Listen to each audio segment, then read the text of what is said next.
Esta semana en los medios nacionales y en las redes sociales tuvimos la noticia de que el Papa Francisco ha pedido en Naciones Unidas que la trata de personas sea declarada delito de lesa humanidad. Para hablar de este tema lo tenemos en línea a Lucas Scharer de la Alameda. Buen día, Lucas, ¿cómo estás? Hola, ¿me escuchás bien?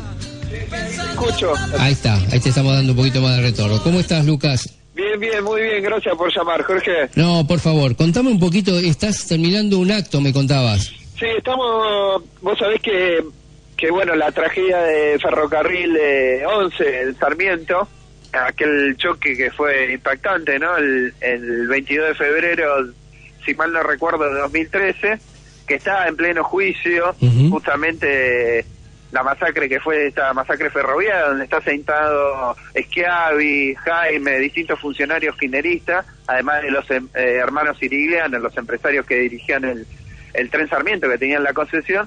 Bueno, todos los 22, 8:30, se hace un acto en la misma terminal de 11, por parte de los familiares, de los sobrevivientes, de distintas personas que apoyan el pedido de justicia por estas 53 muertes que hubo, ¿no? Sí, sí. Así que, bueno, la Alameda siempre trata de acompañar el pedido de justicia. María Luján Rey, Paolo Menghini, que son los referentes más importantes, siempre también están muy cerca de la Alameda, con la red antimafia. Así es. Haciendo presentaciones en distintos lugares del país, justamente practicando esto que tratamos de hacer siempre, ¿no? La fraternidad, la solidaridad, enfrentar la corrupción y las mafias, ¿no? Tal cual, sí, bueno, recién terminó el acto.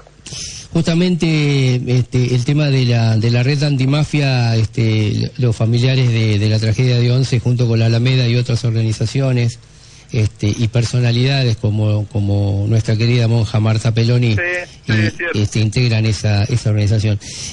Lucas, queríamos charlar un poquito del tema de la trata de personas y este impulso que le está dando el Papa Francisco al tema para que sea declarado de lesa humanidad. Sí, bien como vos señalabas, el Papa ya anticipó que ante la Organización de Naciones Unidas, que va a estar visitando en septiembre, él va a presentar justamente el pedido a Naciones Unidas que se discuta que el delito de trata de personas sea un delito declarado de lesa humanidad. Esto quiere decir que no va a prescribir por más que pase el tiempo, y que esto ataca a un sector vulnerable de la sociedad en masa, ¿no? Claro. Entonces, el delito de lesa humanidad tiene estas características. Yo lo de Bergoglio, de conocerlo en las misas que ya venía brindando sobre el tema de trata, cuando lo hacía de cardenal, o sea, no es un tema nuevo para este Papa argentino, sino que es un tema que tiene encarnizado hace muchos años, que ha trabajado con las congregaciones de oblatas y de adoratrices hace mucho tiempo, y que mismo en la Compañía de Jesús, de donde él se ha formado, o sea, los jesuitas, en lo que eran las viejas misiones jesuíticas, lo que implementaban hace muchos años, estoy hablando de 1700, de los propios orígenes de los jesuitas, era justamente el rescate de aquellos aborígenes que en su momento eran esclavizados. Así es. Y por eso fueron tan repudiados los jesuitas y hasta echados de América por los distintos imperios y repudiados por la propia iglesia, porque su costumbre era de asistir a los esclavos y a los traficados, ¿no? Así que lo que está haciendo Bergoglio en la ONU, lo que va a hacer en septiembre, creo que es parte de esa historia, ¿no? De esa historia que viene arrastrada hace muchos años, hace siglos, y que Bergoglio es continuidad de esto, ¿no? Claro. De la pelea por terminar con un delito tan nefasto que ha formado estados muy importantes, desde Estados Unidos con el sometimiento de los negros en el algodón, lo que ha pasado con los pueblos originarios en América Latina y que ha servido al imperio portugués o al imperio español. O sea, las grandes fortunas de Europa se han conformado justamente con el tráfico de miles de millones de personas a lo largo de la historia, y que hoy en pleno siglo XXI sigue pasando lo mismo, Jorge. Sigue pasando. Lucas, para los talleres clandestinos, o para los prostíbulos, o para el sometimiento en el campo. Lucas, estábamos leyendo que la Alameda habla de la dignidad humana de las personas que están en situación de esclavitud sexual y agravada por el uso de drogas, ¿no? Que se considera que una persona adicta no tiene la capacidad de discernir sobre su propia libertad. Sí, la voluntad la tiene condicionada y bueno, el quedar rehén, esclavo de la droga es fácilmente manipulable, ¿no? De hecho, reflexionando sobre esto me hiciste acordar un caso que fue muy conocido en Capital, de una chica de Florencia Penaki, ya desaparecida hace 10 años. Ella era de Neuquén, vino a Buenos Aires con su hermano a estudiar y a trabajar, era estudiante de Ciencias Económicas de la Facultad de la UBA, de la Universidad de Buenos Aires, y ella era adicta ocasional, por lo que transmite el hermano. La última persona y que se cree que la hizo desaparecer era el mismo dealer de esta chica, o sea, el que le vendía la droga, el tranza. La citó en un bar muy conocido, en pleno Escalabrini Ortiz y Costa Rica, o sea, en pleno Palermo, acá un barrio muy conocido, no es que es un gueto que estoy hablando, y la desapareció. O sea, entonces la vulnerabilidad de aquellas personas que son adictas, quizás al punto de no adictas que pueden perder la noción, pero sí adictas que ya tienen una costumbre, los hace tomar contacto con sectores criminales que termina pasando como lo que le pasó a Florencia, desapareció hace 10 años, ¿no? Claro. Entonces, yo creo que el avance que está llevando adelante Francisco con su papado de humildad, con su papado de cercanía con el pueblo, un papá que no solo se queda en la doctrina de la iglesia, sino que lo practica día a día, tiene esta importancia, ¿no? Que uno de los hombres más importantes hoy en el mundo va a llevar a las Naciones Unidas a discutir un tema central para el mundo. Vos pensás que se habla que más de 30 millones de personas en el mundo hoy están esclavizadas. En la Argentina se estima medio millón. Teniendo en cuenta que la industria textil, que emplea más de 300.000 personas y el 80% está en condiciones de precariedad y esclavitud, más de 8.000 prostíbulos en todo el país, esto está notificado, y el trabajo esclavo infantil en el campo, ya sea en ladrilleros, ya sea en el tomate, en la cebolla, en el ajo, hasta con la recolección también en los huevos, en las granjas avícolas, como hemos registrado nosotros en Córdoba, en la provincia de Buenos Aires. O sea, creo que el tema central de Bergoglio en la ONU tiene que ser agenda mundial, y es lo que él va a plantear justamente, y lo que la Iglesia viene diciendo, porque Monseñor Mario Poli, el cardenal que sucedió a Bergoglio aquí en la capital federal, en la última misa que dio en Plaza Constitución, se refirió a lo mismo, ¿no? Dijo, el delito de persona es un delito de lesa humanidad. Entonces creo que está coincidiendo Bergoglio con toda la doctrina está impulsando la Iglesia, y creo que otras religiones también van a empezar, ya se sumaron a estos acuerdos. Hubo acuerdos en el Vaticano que firmaron religiones de las más diversas, apoyando la lucha contra la trata. Hubo una reunión hace muy poco de 70 alcaldes de distintos lugares del mundo que también firmaron un acuerdo de la lucha contra la trata de personas y el cuidado del medio ambiente. Así que me parece que lo que está haciendo el Papa Francisco es unir, entretejer y lograr avances para la humanidad, ¿no? Pues ese es el sentido que tiene Bergoglio. Me parece que es un avance en la humanidad, que en pleno siglo XXI ya no haya más chicos esclavos, mujeres esclavizadas, familias esclavizadas. Lucas, cuando hablamos de trata de personas, cuando hablamos de narcotráfico, estamos hablando en el fondo, digamos, de distintas versiones de lo que es el crimen organizado, y cuando hablamos de crimen organizado, lamentablemente hay que mencionar que en la provincia de Buenos Aires, el Frente para la Victoria tiene un candidato que está justamente cuestionado por varios sectores, como perteneciente a ese mundo, ¿no? Contanos un poco en qué están ustedes en la Alameda y en Bien Común con respecto a este tema de Aníbal Fernández. Yo creo, Jorge, quedó muy claro cómo sectores vinculados a la mafia, al crimen organizado, nosotros decimos que el propio Aníbal Fernández, candidato a gobernador de la provincia y jefe de gabinete, es uno de los autores intelectuales del crimen organizado. Y esto lo hemos dicho públicamente, lo ha dicho Gustavo Vera, legislador y titular de la AMED, y lo sostenemos.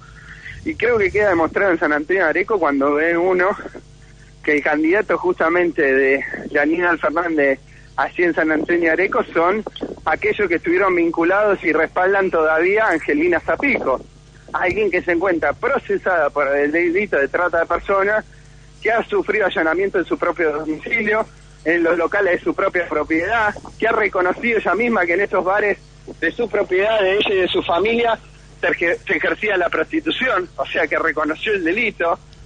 Bueno, Aníbal Fernández se relaciona con este grupo político que ya quedó comprobado por el juez Ollarvide, o sea, un juez justamente muy vinculado a este gobierno, que existe una imputación y esa imputación lleva a un procesamiento y que esto tendría que llegar a juicio oral para que sean condenados. Entonces no me parece menor que Aníbal Fernández haya apoyado a este sector, a este actual intendente y a este sector político, porque demuestra lo que venimos diciendo, que en la gestión de Aníbal Fernández, ya cuando era ministro del presidente Eduardo Duhalde, ya estaba controlando las fuerzas policiales, que son las que están recaudando para los sectores políticos mafiosos. El caso de Costecchi, de Darío Santillán y Maximiliano Costecchi, tenía que ver justamente, y esto quedó en el juicio, vínculos con los servicios de inteligencia y con la propia policía bonaerense corrupta. De ello, el caso de Franchotti, un asesino a sueldo que salió en todos los medios de televisión como mataba a Costecchi. Bueno, el que dirigía la fuerza de seguridad en ese momento era el propio Aníbal Fernández. Lo mismo siguió ejerciendo, el mismo poder siguió ejerciendo, siendo ministro del Interior y tomando cada vez más poder. Y te cuento los sectores del poder, o sea, el cooptamiento del Estado que hizo Aníbal Fernández. Y por eso digo que por eso decimos de la Alameda que es el autor intelectual. Porque él tomó la Dirección Nacional de Migraciones, colocando hombres de su entera confianza. Y esa es la Dirección Nacional que se dedica al tráfico de personas. Porque la Dirección Nacional de Migraciones, la Dirección Nacional de Migraciones tiene justamente controlar la trata de personas. Es el Ejecutivo Nacional. Obviamente, si vos tenés hombres corruptos vinculados a esos hechos que no controlan, la trata de personas se reproduce en miles. Y no es que lo dice solo la Alameda. Lo dijo un señor que se llamaba Zapere, que lamentablemente falleció hace algunos años. Era el hombre de más trayectoria en la Dirección Nacional de Migraciones. Carlos Zapere se fue justamente de la dirección porque cuando llega Aníbal Fernández con sus hombres de entera confianza, le prohibían hacer inspecciones en los talleres y rescatar a las víctimas de la esclavitud y del tráfico de personas. Es un hombre que había sido echado en la dictadura, que fue reincorporado en democracia, el hombre de mayor trayectoria, un hombre honesto, que ya en el 2005, y hay reportajes del diario La Nación, denunciaba que en los barrios de Capital Federal se habían plagado de talleres clandestinos con gente traficada. ¿Qué hacía el entonces ministro? Absolutamente nada. Ese mismo audio de Carlos Zapere y la nota del diario La Nación la hemos publicado. No solo se quedó con la Dirección Nacional de Migraciones, Aníbal Fernández siendo ministro del Interior, sino que lo hizo con la Inspección General de Justicia, lo que se llama la IGJ. La IGJ. La IGJ, ¿qué te hace? Te montan las empresas del lavado de dinero. Los Sotesur, los Cromañón, las distintas empresas que son cobertura para la mafia para el lavado de dinero. Mientras que a las organizaciones como la Alameda, como otras organizaciones que luchan contra la mafia y el lavado de dinero, la Inspección General de Justicia nunca te da la entidad jurídica. Entonces vos no podías presentarte como elegir, no podías querellar en juicio, no podías... te prohibía operar con tranquilidad en la legalidad. Eso es la IGJ.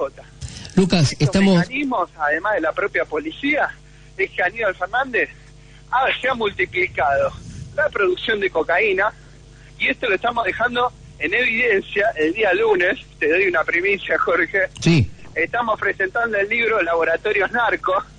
Lo vamos a estar presentando con el candidato a gobernador Felipe Solá, con el que fue casi intendente, que quedó ahí en el balotaje después de Martín Lustó.